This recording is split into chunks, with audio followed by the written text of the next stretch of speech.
Class 12th में हैं आप और आपकी तैयारी आई होप बहुत अच्छी चल रही होगी।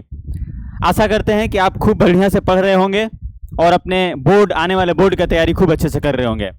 देखिए, ये वीडियो खास करके बिहार बोर्ड के स्टूडेंट्स के लिए है, बट ये वीडियो कोई भी बोर्ड का बच्चा देख सकता है जो क्लास 12th में है। देखिए, एक बात याद रखिएगा कि जो टॉपर्स होते हैं या जो 90+ मार्क्स लाते हैं, जैसे पिछली बार 12th में आप देखेंगे साइंस स्ट्रीम में या किसी दूसरे स्ट्रीम में अगर आप देखेंगे तो जो टॉपर्स हैं 96%, 95% मार्क्स लेकर के आए हुए हैं। तो आज हम यही बात करेंगे कि क्या आपके अंदर वो पोटेंशियल नहीं है कि आप टॉप कर जाएं? आपने कभी ये सोचा ही नहीं? आपको तो ये लगता है कि हम टॉप कर ही नहीं सकते, टॉपर हम कैसे हो सकते हैं? बट क्या आप जानते हैं कि आप ही में से कोई एक स्टूडेंट टॉप करता है, वो भी पढ़ता है जैसे आप पढ़ रहे हैं? फिर क्या है जो आपको और एक टॉपर को अलग कर देता है? 400 मार्क्स, 410, 415 मार्क्स लाना आजकल बहुत नॉर्मल हो गया है। बिहार बोर्ड की अगर हम खास करके बात करें तो आप थोड़ा सा अच्छे से तैयारी कर देंगे, आपका उतना मार्क्स आ जाएगा। बट आपको अगर टॉप करना है, आपको 90% से ज्यादा मार्क्स लाना है, तो आपको ये वीडियो आपके लिए बहुत ही ज्यादा हेल्पफुल साबित होगा। तो बात करते हैं कि कैसे हम लोग 90 से अबव मार्क्स लाएं, कैसे हम प्रिपेयर करें, किस तरीके से प्रिपेयर करें कि हमारा मार्क्स बूस्ट हो जाए और हम भी टॉपर के लिस्ट में आए, मेरा भी नाम टॉपर के लिस्ट में आ जाए और काफी अच्छा महसूस भी होगा आपको। देखिए, जो एक चीज है, जो सबसे बड़ा चीज है, जो अलग करता है एक नॉर्मल स्टूडेंट को एक टॉपर स्टूडेंट से, अगर हम एक नॉर्मल स्टूडेंट की बात करें, एक नॉर्मल स्टूडेंट की बात करें, ठीक है, और एक टॉपर की बात करें, तो दोनों में क्या है जो अलग करता है वो आप ध्यान से देखिए। एक नॉर्मल स्टूडेंट और एक टॉपर, कुछ बातें हैं जो मैं आपको बताऊंगा और ये आपके लिए बहुत इंपॉर्टेंट होगा, तो इसे ध्यान से आप सुनिए कि वे कौन सी चीजें हैं जो एक नॉर्मल स्टूडेंट को, एक एवरेज स्टूडेंट को टॉपर से अलग बनाता है, या एक टॉपर जो होता है वो एक एवरेज स्टूडेंट से अलग होता है। सबसे बड़ी बात, आप सोचते होंगे कि टॉपर्स बहुत ज्यादा देर तक पढ़ाई करते होंगे, 12-14 घंटे वो पढ़ते होंगे। भाई 10-12 घंटे वो पढ़ते होंगे।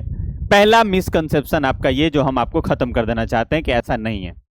दूसरा मिसकंसेप्शन, देखिए सर वो है ना एक्स्ट्रा ऑर्डिनरी है, या ऐसा कहते हैं कि वो ऐसा है ही, टॉपर जो होते हैं उनको भगवान जी ने वैसा ही पैदा किया है ना, वो टॉपर बनने के लिए ही दुनिया में आए थे, यानी कि वो अलग हैं, वो हमसे अलग हैं, वो डिफरेंट है हमसे, वो अलग हैं। ये आपका भी मिसकंसेप्शन दूर हो जाएगा। तो फिर क्या है कि मेहनत यहां पे फर्क नहीं डाल रहा है। आप जितना मेहनत कर रहे हैं, हो सकता है टॉपर भी उतना मेहनत कर रहा होगा, लेकिन आपका मार्क्स उसके जितना नहीं आ रहा है, ये बिल्कुल पॉसिबल है। फिर क्या है जो आपको और एक टॉपर को अलग बना रहा है? एक नॉर्मल स्टूडेंट को एक टॉपर से जो अलग बनाता है, जो डिफरेंशिएट करता है, वो है स्ट्रेटजी। स्ट्रेटजी, आप अगर एक टॉपर 10 से 12 घंटे पढ़ाई कर रहा है और आप भी 10 से 12 घंटे पढ़ाई कर रहे हैं, तो जरूरी नहीं है कि आपका मार्क्स उसके जितना आ जाए, यानी कि नंबर ऑफ आवर्स मैटर ही नहीं करता है। तो फिर मैटर क्या करता है? नंबर ऑफ आवर्स के साथ साथ आपका मैटर करता है स्ट्रैटेजी, प्लानिंग। आप सुने होंगे कि एक जंगल का जो शेर होता है, जब वो शिकार करने के लिए निकलता है, तो सामने जब वो शिकार को देखता है तो एकदम से जाके उस पर झपट्टा नहीं मारता है, वो वेट करता है। और अगर वो 1 घंटा शिकार करने में लगाता है, सोचो 1 घंटा अगर लगाता है, तो उसमें से 40 से 45 मिनट या मोर देन दैट 50 मिनट वो प्लानिंग करता है, 50 मिनट वो तैयारी करता है कि मुझे कैसे उसके पास जाना है, किस तरीके से जाना है, और सिर्फ एग्जीक्यूशन जो टाइम होता है वो 10 मिनट का होता है। 10 मिनट का एग्जीक्यूशन टाइम होता है। आप इसे और अच्छे से समझ सकते हैं कि मान लीजिए इंडिया को पार्टिसिपेट करना है वर्ल्ड कप में, राइट? वर्ल्ड कप में क्या होता है, आपको कितने चांस मिलते हैं? आप मैक्सिमम 10 मैचेस खेल रहे होते हैं, यही ना, इतने ही मैचेस तो खेलने होते हैं और उसी में आपको जीत करके कप दिलाना होता है। लेकिन आप इसका प्लानिंग सालों से, 4-5 साल से करते हैं प्लेयर्स। कोचेज जो होते हैं वो पूरा टाइम इन्वेस्ट करते हैं एक एक प्लेयर पे, और बहुत ही लंबा लॉन्ग टर्म में, यानी कि एक महीना ही वर्ल्ड कप खेलना है लेकिन उसका तैयारी 4 साल से चल रहा होता है। सो एक महीना एग्जीक्यूशन टाइम। ठीक इसी तरीके से आप पढ़ाई को समझिए, ठीक इसी तरीके को अपने प्रिपरेशन को समझो। आप 1 साल पढ़ रहे हैं, आप 365 दिन पढ़ रहे हैं, बट फर्क क्या है कि आपने प्लानिंग क्या किया, आपने जो पढ़ाई आप कर रहे हैं उसका स्ट्रेटजी आपका क्या है, क्या स्ट्रेटजी है। तो सबसे पहले आप ध्यान रखिएगा कि जो शुरू के 9 महीने होते हैं वो स्ट्रेटजी बेस्ड पढ़ाई होते हैं, और आप लास्ट के जो 2 महीने बच जाते हैं उसमें आप सीधे सीधे एग्जीक्यूट कर रहे हैं, चीजों को एग्जीक्यूट करते हैं। That is the difference. अभी अगस्त खत्म होने वाला है और आपका सितंबर स्टार्ट हो जाएगा, तो मान करके चलिए कि आपका सितंबर, अक्टूबर, नवंबर, दिसंबर, जनवरी और फेब में आपका एग्जाम हो जाएगा। ये है एग्जाम। तो आपके पास कितना समय है? आपके पास 1 2 3 4 5 मैक्सिमम आपके पास 5 मंथ्स है। आपके पास मैक्सिमम 5 मंथ है। ठीक है भाई, 5 मंथ है। अब इसमें से जो शुरू का 4 महीना है, शुरू का जो 4 महीना है, इसमें आपको स्ट्रेटजी बनाना है कि हम आने वाले 4 महीने को कैसे प्लानिंग के साथ पढ़ाई करें। अब आप पूछिएगा सर जो गुजर गया, जो महीने चले गए अगस्त के पहले वाले महीने, उसका क्या? छोड़ दीजिए उसको। आपने जिस तरीके से किया, जैसे भी किया, हो सकता है कुछ लोग बहुत अच्छे से किए होंगे, किसी का कोई कुछ प्रॉब्लम हुआ होगा, किसी का प्रिपरेशन अच्छा नहीं हुआ होगा, तो आप उस पर फोकस मत करिए।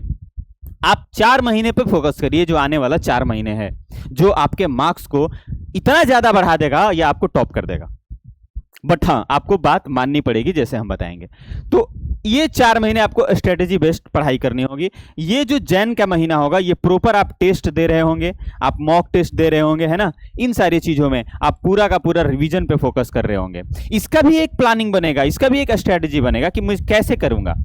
तो अभी जो आपको 4 महीने हैं, अगर हम 30 डे मान के चले एवरेज, ऑन एन एवरेज, तो आपको है 120 दिन बचा हुआ, यानी कि 120 दिन है। अब आपको क्या करना है मेरे भाई, ध्यान से सुनिए।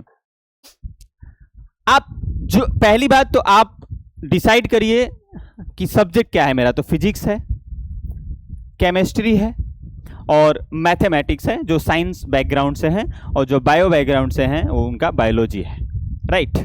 बाकी और इसके अलावा जो भी सब्जेक्ट्स हैं, मेनली इनकी बात करते हैं। आप क्या करेंगे, आपको ध्यान में रहेगा कि मेरे पास 120 दिन है, 120 डेज। अब आप क्या करेंगे, आप पता करेंगे फिजिक्स में मेरे कितने चैप्टर्स हैं। मान के चलिए, एक छोटा सा एग्जांपल के तौर पे मैं आपको बता रहा हूं कि 5 चैप्टर सपोज फिजिक्स में हैं, 5 chapter suppose, for the sake of simplicity. ऐसे ही केमिस्ट्री में आपके 5 चैप्टर है मान के चलिए, एंड सो ऑन। मैथ्स में भी आपके 5 चैप्टर्स हैं।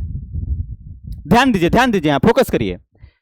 5 चैप्टर है आपका फिजिक्स, केमिस्ट्री और मैथमेटिक्स में, मान के चलते हैं। अब टोटल चैप्टर्स आप काउंट कर लो, टोटल चैप्टर्स काउंट कर लो, सारे मिलाकर के टोटल चैप्टर्स। तो जैसे 15 है, 15 है, हम इसको 20 बना देते हैं, ठीक है। इसको कैसे भी हम करके इसको 20 मान के चलते हैं कि आपको 20 चैप्टर्स टोटल पढ़ने हैं। ये कैलकुलेशन आप अपने हिसाब से कर लीजिएगा। तो आपको ना 20 चैप्टर्स करने हैं, 20 चैप्टर्स। आपके पास कितने दिन हैं? तो मेरे पास है सर 120 दिन, और चैप्टर्स कितने हैं? 20, यानी कि 6 और 120 दिन है, यानी कि 6 दिन आपको मिलेगा एक चैप्टर करने के लिए। यानी कि 6 दिन, आप 6 दिन पढ़ेंगे तो आप एक चैप्टर आराम से कर सकते हैं। इस तरीके से आप 4 महीने तक ये प्रोसेस कर सकते हैं। आई नो कि ये 20 चैप्टर नहीं होंगे, ये ज़्यादा होंगे, करीब करीब मुझे लगता है कि 40, 50, 60 भी हो सकते हैं। 60 भी अगर होंगे तो 120 डिवाइडेड बाई 60, यानी कि आपके पास 2 दिनों का समय मिलेगा एक चैप्टर को कंप्लीट करने के लिए। 2 दिन का समय मिलेगा आपको एक चैप्टर को कंप्लीट करने के लिए, ठीक है मेरे भाई। अब आपको यह पता चल गया कि मुझे पर डे कितने चैप्टर करने हैं। जैसे कि एग्जांपल के तौर पे आपको पता है कि मुझे क्या करने हैं, एक चैप्टर कंप्लीट करने में, एक चैप्टर करने में मुझे 6 दिन का समय हम ले सकते हैं। 6 दिन का हम समय ले सकते हैं। ये आपने निकाल लिया, ये आपने कैलकुलेशन करके निकाल लिया कि मैं फिजिक्स में, अगर मुझे फिजिक्स में एक चैप्टर करने हैं तो मेरे पास 6 दिन का टाइम है। हम 6 दिन में एक चैप्टर कंप्लीट कर सकते हैं। अब आप क्या करेंगे, इसमें से आप ये भी जानते हैं ये तो एवरेज है ना कि 6 दिन मिल गया आपको। अब आप ये भी जानते हैं कि कोई चैप्टर लेंदी होता है, कोई चैप्टर बहुत आसान होता है, तो आप उसके अकॉर्डिंगली अपने चैप्टर्स के आगे डे को क्या करिएगा, एडजस्ट कर दीजिएगा। जिसमें ज्यादा है उसमें थोड़ा ज्यादा समय डाल दीजिएगा, बाकी को कम कर दीजिएगा। हम ऑन एन एवरेज 6 दिन की बात करते हैं। ये जो 6 दिन है, ये जो 6 दिन है जिसमें आपको एक चैप्टर कंप्लीट करना है, अब आप क्या करिएगा, इस पूरे चैप्टर को, इस पूरे जो चैप्टर है जो आपको पढ़ना है, जैसे मान लीजिए चैप्टर 1 है जो आप 6 दिन में करने वाले हैं, 1 2 3 4 5 6, इस पूरे चैप्टर को आप टॉपिक वाइज कन्वर्ट कर लीजिएगा। टॉपिक वाइज, टॉपिक वाइज मेरे भाई, टॉपिक वाइज। सर कैसे? मान लीजिए एक चैप्टर में सपोज 12 टॉपिक हैं, एक चैप्टर में 12 टॉपिक्स हैं और आपको समय कितना है, 6 दिन। तो एक दिन में आपको कितने टॉपिक्स करने चाहिए, 2 टॉपिक। बट क्या कि नहीं, यानी कि अगर आप 2-2 टॉपिक कर लेते हैं डेली, 2-2 टॉपिक कर लेते हैं आप डेली, तो बताइए 6 दिन में आपका पूरा चैप्टर हो जाएगा कि नहीं। आप अपने प्रिपरेशन को इतना छोटा बनाइए, इतना छोटा बनाइए, यानी कि आप एकदम टॉपिक पे आ जाइए। जैसे ही आप टॉपिक पे आ जाते हैं, टॉपिक यानी कि आपको पता चल गया कि मुझे फर्स्ट डे 2 टॉपिक पढ़ने हैं, ऐसे ही कर करके 6वां दिन 2 टॉपिक आप पढ़ेंगे तो 12 टॉपिक आपके कंप्लीट हो जाएंगे। अब सोचिए आपको पूरे एक दिन में फिजिक्स के सिर्फ 2 टॉपिक करने हैं, सिर्फ 2 टॉपिक आपको करने हैं। आप सोच रहे हैं आप कितना आसान बना रहे हैं चीजों को।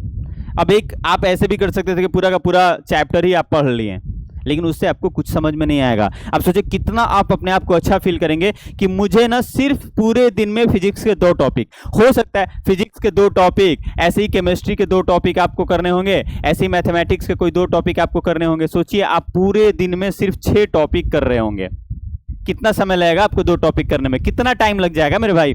अगर आप 2-2 घंटा भी देंगे ना, 2-2 घंटा भी दे देंगे ना, तो मोर देन एनफ होगा। सोचिए 6 घंटा में ही आप पूरा कर ले रहे हैं। और अगर आप ऐसे करते हैं तो क्या चौथे महीने यानी कि लास्ट मंथ जो हमने 4 महीने का जो हमने समय लिया था, बताइए कि आपका पूरा सिलेबस कवर हो गया कि नहीं हो गया। अच्छा, ये 6 दिन का प्लानिंग है। आप टॉपिक को बढ़ाकर एक दिन रिजर्व करिए, एक दिन आप रिजर्व करिए, एक दिन रिजर्व करिए। क्यों रिजर्व करें सर? जैसे मान लीजिए 6 दिन में आपको एक चैप्टर पढ़ने हैं ना, तो आप इसको 5 दिन करिए, 5 दिन में एक चैप्टर करिए। इससे क्या होगा, थोड़ा टॉपिक बढ़ जाएगा। कितना ज्यादा बढ़ेगा भाई, 2 से 3 हो जाएगा, उतना ज्यादा नहीं बढ़ने वाला है। अब मान लीजिए आपने एक दिन जो रिजर्व रखा है, आप समझिए, आप पूरे अच्छे से वीडियो को ध्यान से देखिए। एक दिन जो आप रिजर्व रखें उसमें आप सिर्फ रिवीजन करिए, यानी कि पूरे चैप्टर जो आपने 5 दिन में अपने चैप्टर को खत्म कर लिया। कैसे खत्म कर लिया? टॉपिक वाइज पूरा। अब ये जो टॉपिक जब आप पढ़ रहे हैं तो आप ऑब्वियसली आप टॉपिक का क्या करेंगे, आप नोट्स देखेंगे, एनसीईआरटी आप देखेंगे और टॉपिक को पढ़ लेंगे, आप समझ लेंगे। अगर डेरिवेशन होगा तो आप डेरिवेशन सीख लेंगे साथ ही साथ। और उसके बाद आप क्या कर रहे होंगे, उसके बाद आप क्या करोगे, इस पे बेस्ड कुछ क्वेश्चंस कर लेंगे, एमसीक्यूज कर लेंगे, प्रैक्टिस एमसीक्यूज करेंगे। ये इतना करने में आपको 2 घंटा लगेगा। तो एक दिन में आप 2 टॉपिक इजीली आराम से कर ले रहे हैं। अब 6वां दिन आप क्या करेंगे, प्रॉपर रिवीजन के लिए समय रखेंगे। प्रॉपर रिवीजन के लिए, इसको हम वीकली रिवीजन नाम देंगे, वीकली। अब 6वां दिन आप प्रॉपर रिवीजन करेंगे, यानी कि आपने 5 दिन जो 5 दूनी 10 यानी कि 10 टॉपिक जो आपने किया है, उन सारे टॉपिक्स को एक बार आप रिवाइज करेंगे पूरे दिन बैठ करके।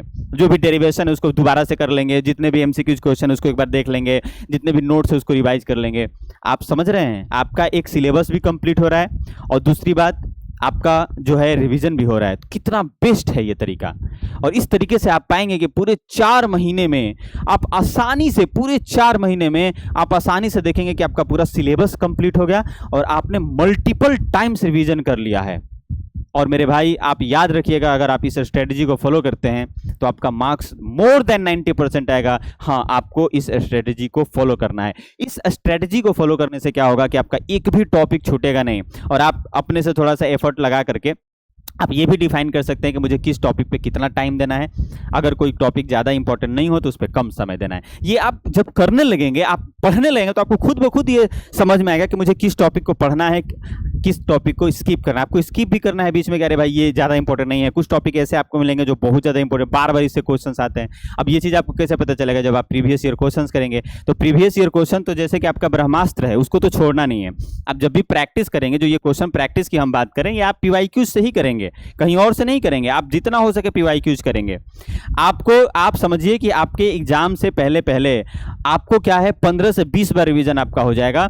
और यही रीजन है कि लोग टॉप करते हैं। फिर आप एग्जाम में आप सोचेंगे नहीं, बस आपका पेन चलेगा और लिखते चले जाएंगे, लिखते चले जाएंगे।